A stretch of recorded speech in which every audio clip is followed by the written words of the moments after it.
Hey guys, welcome back to another episode of the Music Den. I'm your host Armando Venditti. Hoping you guys are having a good day. I want to welcome you back to Favorite Side-Long Epic Tracks Part 2. As I said yesterday, a couple of days ago, I was trying to think of a list of artists that in their catalog have an album or two, or even three in some cases, where one side of the album is dedicated to one long extended track. Originally, I was going to do five artists, came up with 22 in the final list. So I brought that down to 20. And I decided to separate this into two parts. So in part one, I covered numbers 20 through 11. And in part two, I'm going to be covering numbers 10 through 1. Now, just because an artist is lower on the list does not mean that I think that the piece of music is substandard or that the artist is bad. But when you do these lists, these artists have to go somewhere on the list, right? They can't all be number one. And again, when you think of the term sidelong epic tracks, now when I say epic, I mean time length of the track and what went into the composition. Okay. Now you would also think that being a sidelong epic track that, you know, obviously progressive rock would come into play. And it does turn out that a number of these tracks are within the progressive rock field. But there are other music genres where artists, whether it be jazz fusion or even pop, where other artists, these artists, sorry, have decided to work on a piece of music and to take it as long as they could and as far as they could. And in some cases, these pieces of music do last the entire side of their albums. So starting off part two, coming in at number 10, we have Eloy with Land of Nobody.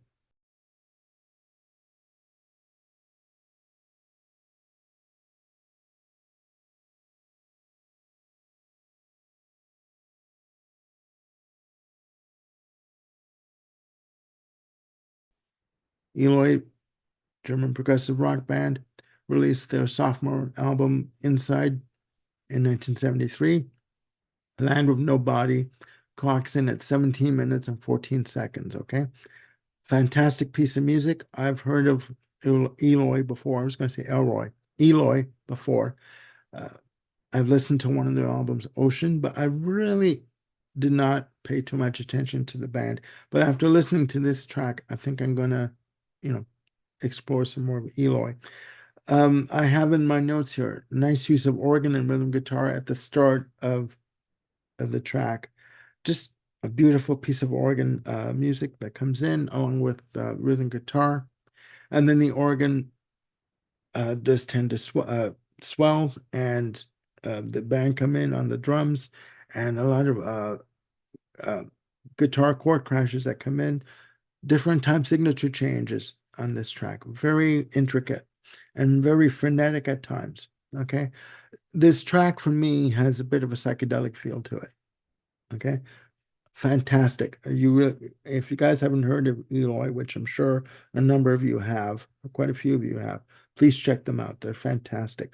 That's number 10. Coming in at number 9, we have Tangerine Dream with Phaedra.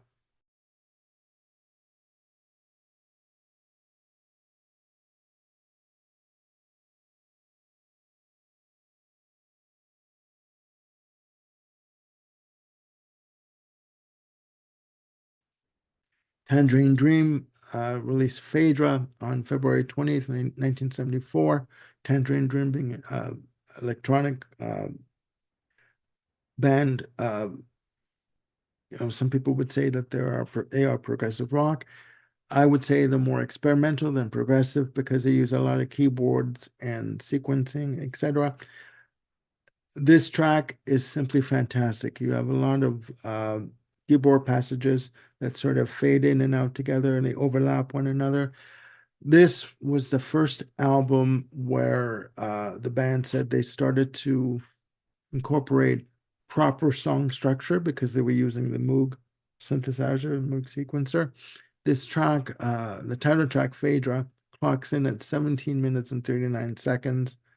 Just massive. And literally, as with Eloy, with Land or Nobody, just take you away on a journey. You just want to sit back and close your eyes and just listen to the music.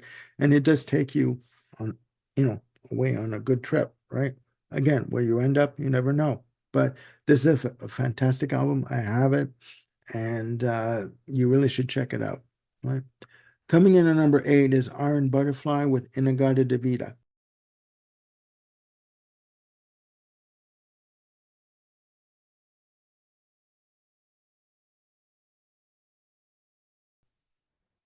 In-A-Gadda-Da-Vida was released on June 14th, 1968.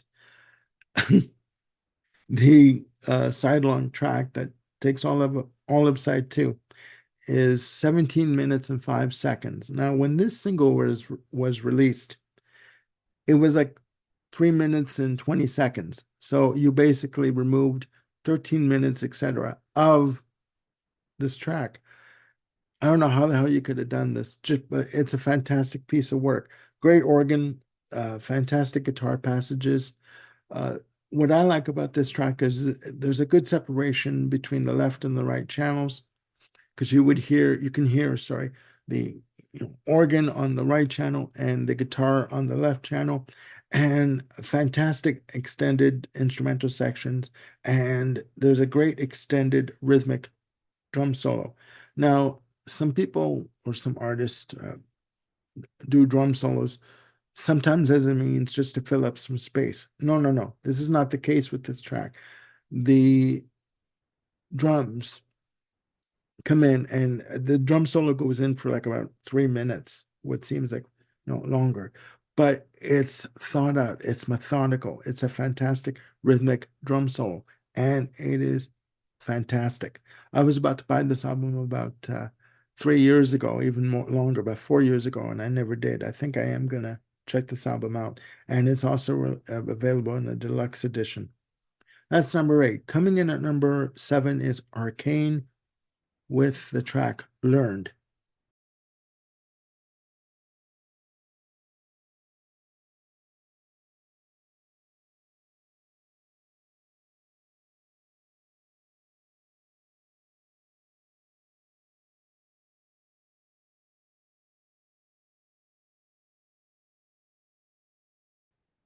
Arcane being a side project of Jim Gray from Caligula's Horse, released Known Learned on January 20th, 2015. Known Learned is a double album, 16 tracks in all, 8 on disc 1, 8 tracks on disc 2. Learned is the last track on disc 1. The album was released on Sensory Records, Ken Golden's label, from the Laser's Edge.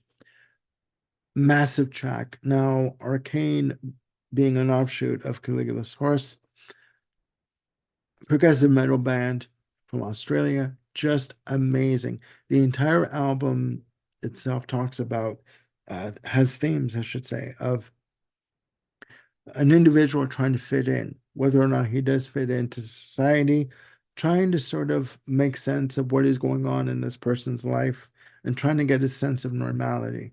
And this track, Learned, again, coming in at 23 minutes and 16 seconds, basically, he is saying that he's trying to find what home means to him, whether it be um, a physical place, a dwelling that you reside in. But I get the feeling that he's talking more about a sense of inner peace, you know, an acceptance of self, of society around him. Musically, it is heavy. A lot of intricate rhythm guitar, a lot of precision rhythm guitar on this album, much like Sam Vallon does with Caligula's Horse. But around the 11-minute mark, it switches gears and it goes into more acoustic elements, acoustic guitar and flamenco guitar on some sections.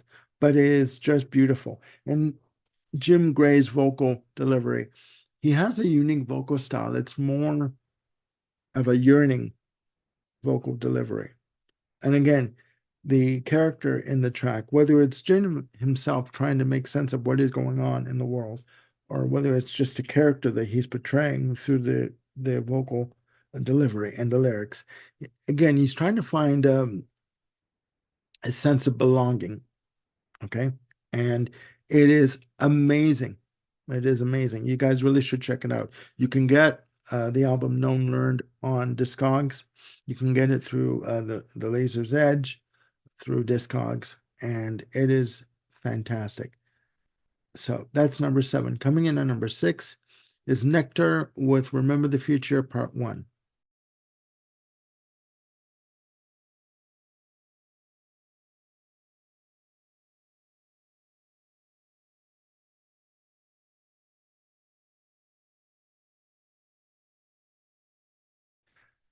Remember the Future, the album was released on November 23rd, 1973. Nectar, progressive rock band, from the UK. This album has 2 parts. Remember the Future Part 1 and Part 2. Part 1 clocks in at 16 minutes and 40 seconds. Beautiful, beautiful piece of music. A lot of use of organ and guitar. Um, Remember the Future Part 1 has 4 parts: Images of the Past, Wheel of Time, Remember the Future, and Confusion. Now, Roy Allrighton, if I say that right, I'm wrong, I'm sorry. Roy Allrighton has a very much a relaxed approach in his vocal delivery. Again, like Jim Gray, almost like a yearning kind of a feel to his delivery. It's rock, it's funk. There's a lot of funk elements in the guitars, in the delivery, but you'll have there are pieces or sections of the track where it's just very tranquil rhythm guitar chords that happen and a lot of use of organ. It's beautiful. You can listen to this track. You can just imagine sitting around the pool on a nice summer day, and you've got this playing in the backyard and you're just enjoying your day, right? You've got no problems, no worries. Maybe you're on vacation from work. This is the kind of music I want to listen to. Okay. Excuse me as I rub my nose. And Remember the Future was released as a deluxe edition box set. I have it. Please pick it up. It's like $65, not very expensive. So yeah, that's number 6. Nectar, again, is a fantastic band. You really need to check them out if you haven't. Coming in at number 5 is Prince with News.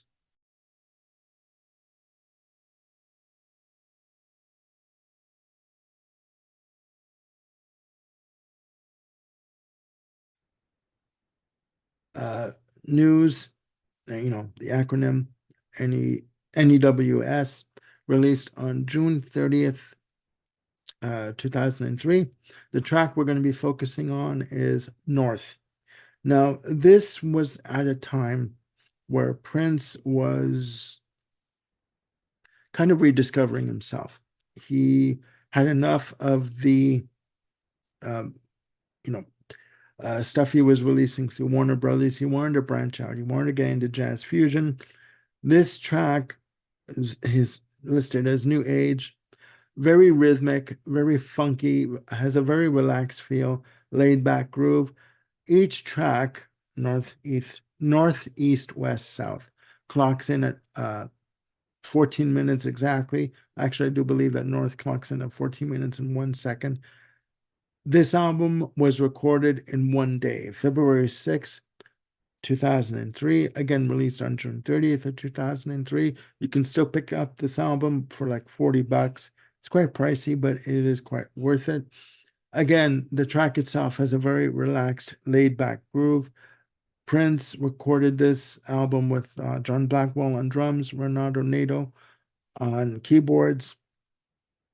Just amazing. He does a majority of the instrumentation. As you all well know, he was a multi-instrumentalist, and it is just fantastic. No, you really should pick it up.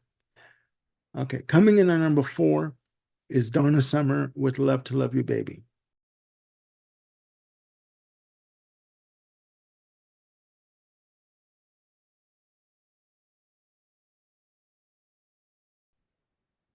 Now, remember when I said that there were yesterday's episode when I said that there were some artists, sorry, where the record company encouraged them to take an existing piece of music and extend it. This is that case. Love to Love You Baby, released August 27th, 1975 through Oasis and Casablanca. I was going to say Columbia. Oasis/Casablanca Records, Neil Bogart's label at the time. The track clocks in at 16 minutes and 49 seconds. Now, Giorgio Moroder and Neil Borgard, sorry, Paul Balat wrote this song, and they sent an acetate of Love to Love You Baby to Neil Bogart, the head of Casablanca. Well, they played the single version at a party they were having at their house. Well, people loved this track, and they kept wanting to hear it over and over again. So Neil Bogart called Giorgio Moroder at like 2 o'clock in the morning in Germany and said, "You have to extend this piece of music. You have to make it at least like 15 minutes long." So they went back in the studio and extended the track to 16 minutes and 49 seconds. Now, the lyric title came from Donna Summer herself, and the melody for the track came from her. So Giorgio Moroder and Pete Bellotte basically just extended this idea and worked on it even more. So they went in and they started to add to the instrumentation, and they had Donna Summer go in the studio with the lights down and had her basically mimic her pleasuring herself. The rest of the track, it fades out with Donna Summer saying "Love to Love You Baby," and it comes in. It's very groove oriented. A lot of bass provided by Giorgio Moroder, and a lot of extended instrumental pieces with piano, drums, guitar, funky guitar. But again, this proved to be a massive hit for Donna Summer and Giorgio Moroder. That's number 4. Coming in at number 3, we have Pink Floyd with Echoes.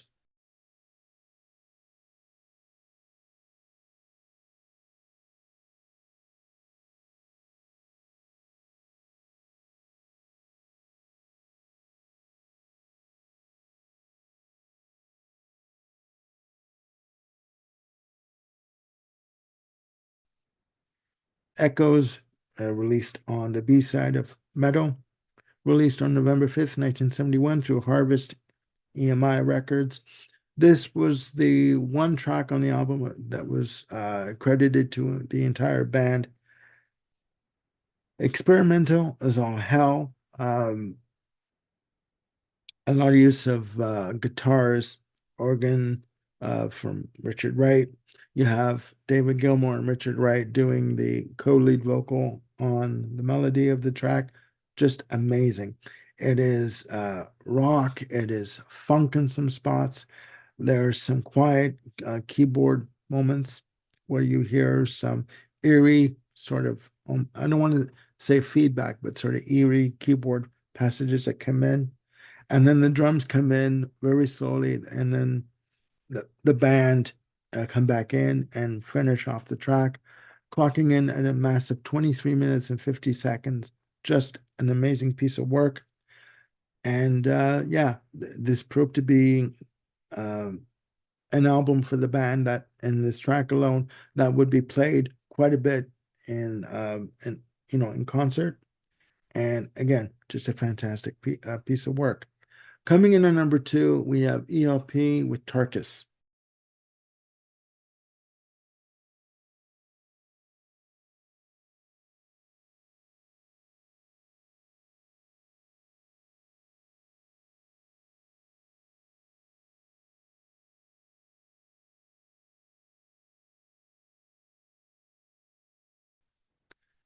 The album Tarkus, released on June 14th, 1971.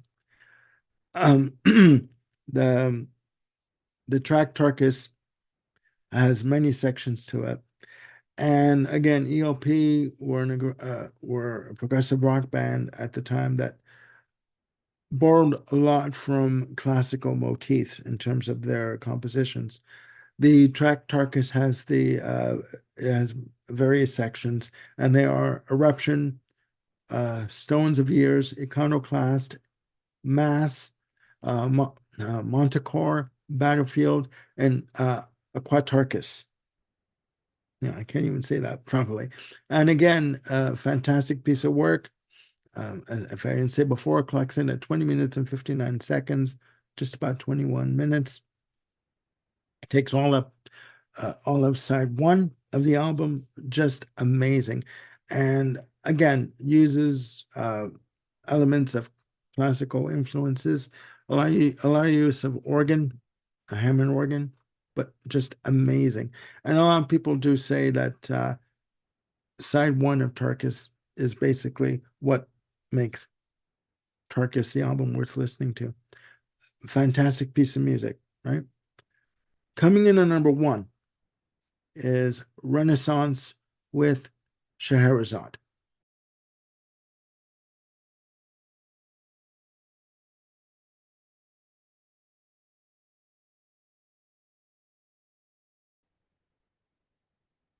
Scheherazade, Another Stories, released in 1975.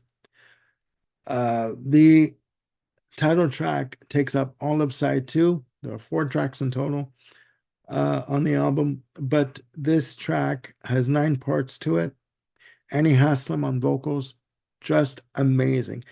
Clocking in at a mammoth 24 minutes and 38 seconds. It is, in my notes I have here, a lot of use of strings, very classically motivated in terms of the influences, very grand, very epic. And it tells the story of Scheherazade, the character of Scheherazade. Again, it starts off very classically influenced in terms of the arrangements, and Annie Haslam's vocals, period, in my opinion, are fantastic. They're sublime. She hits a note near the end of the track. I think it's an F sharp. I'm not sure if it is. It's bloody close to it, but she delivers such a very epic and opulent performance on this track that it is just simply beautiful. It was Bill Schuster that turned me on to this CD, and I went to pick it up, and it is just amazing. It is just amazing. John Tout, also a band member, writes a majority of the pieces for this sidelong epic. You really need to check it out. If you haven't heard of Renaissance, you really do. I'm sure a lot of people out there have heard of Renaissance, but if you haven't, you really need to check out the album's prologue and Ashes Up Burning and Scheherazade and Other Stories. But this track alone, again, is very grand, very epic, very sophisticated in its delivery. And I should say too, Renaissance weren't the band that really focused on a lot of heavy guitar. In terms of progressive rock, you think of heavy rhythm guitar and use of keyboards. They relied mostly on symphonic elements in their music and a lot of use of grand piano. And this track is no different. Please check it out. You will not be disappointed. If you want something that's just a bit left of center in terms of being a progressive rock album, this album is for you. Please check out Scheherazade and Other Stories from Renaissance. So, guys, that's my list from 20 to 1. I want to thank you for joining me for this. This was fun to do, and I will be back with other episodes. Bill Schuster and I are going to be doing top 30 prog tracks, parts 2 and 3, and we're going to be doing also new music discovery with featuring the Tea Party, and we're going to be flipping the script on that episode. We're basically doing a series of that like we did with George Jackson, only this time we are concentrating on the Tea Party, and I've given Bill a list of albums to listen to. He has listened to the Tea Party's sophomore sophomore. Debut major label release for EMI and Chrysalis called Splendor Solace. Actually, it is her sophomore album because they did release an album independently. So I guess it is her sophomore album. Splendor Solace was released in 1993. So Bill has listened to the album and he hasn't even told me what he thought of the album. He said to me, save it for the show. So he won't even give me a hint of what he's going to talk about.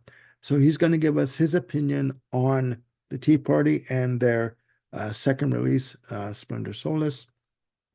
So please stay tuned for that. I have other ideas coming up.